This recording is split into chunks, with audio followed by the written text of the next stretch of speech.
How you doing? This is George Senda, the guy from Pittsburgh. You know, I've gotten mad at my girlfriend in the past, but I've never tried to hurt her. She and I had a fight the other night. I told her to get out. She left. But I didn't do what this guy did. A guy named Mark Faville. He was married to his wife for 32 years. He dominated her, he bullied her, he made her life a living hell. So she decided to get out. She was going to leave him. And she started corresponding with an old love. This was in Christiansburg, Virginia. And he was a love from high school. And he lived in California.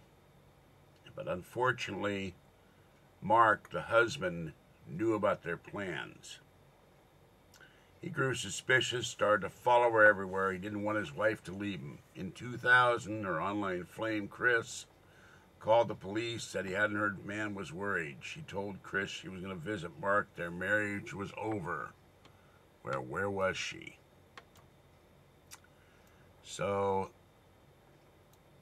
not long after that, this guy ran to his neighbor's house, shouting for help, said he'd come home, found her lifeless body, thought she choked in some food. He did a Heimlich mover. The neighbors ran over. They found her body on the floor. She was cold. And Mark was sitting on her chest and slapping her face, trying to revive her. When his neighbor tried to help, Mark refused to step away. Even when the paramedics showed up, he was huddled around his wife, restricting their access. But they determined there was nothing they could do and she was dead.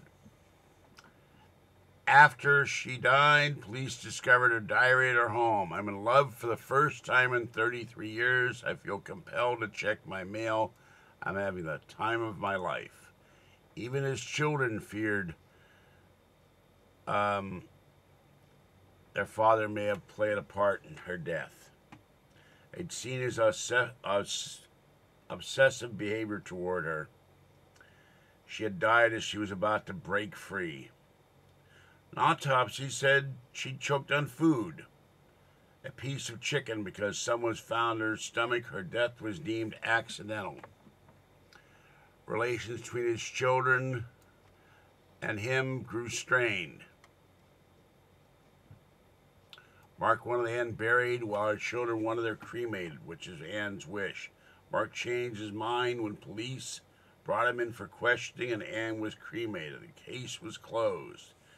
The children filed a wrongful death suit against her dad, alleging he drugged, beat, and choked her, then stood by as she died. It was dismissed, but he agreed on a settlement.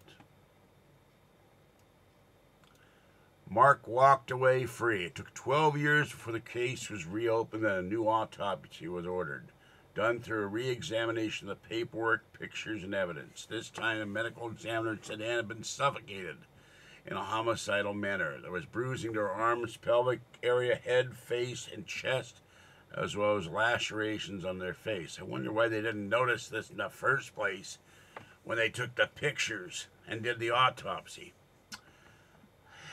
In 2013, he was charged with murder. At the trial this year, he confirmed he knew Anne was planning to leave him and she was sleeping in the spare room. His daughters testified against him.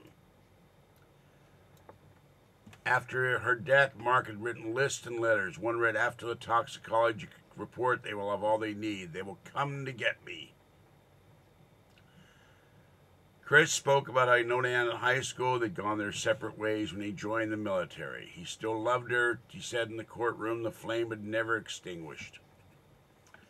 Some medical examiners argued their opinions on the autopsy, but after a few hours of deliberation, the jury had a verdict.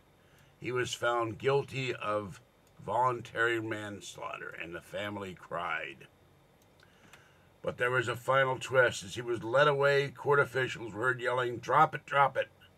The courtroom was evacuated. After a few hours, it was revealed that Mark Faville had died from a self-inflicted wound. It was never revealed how he killed himself to protect court security and so others couldn't follow his example. All they knew is he died from a laceration from a non-metallic object. When justice caught up with this man, he served his own sentence. Death by himself. I've never heard anybody killing themselves in a courtroom when they've been found guilty. But this must be a first time. All right, this is the guy from Pittsburgh. I'll catch you next time. Have a great day. Bye-bye.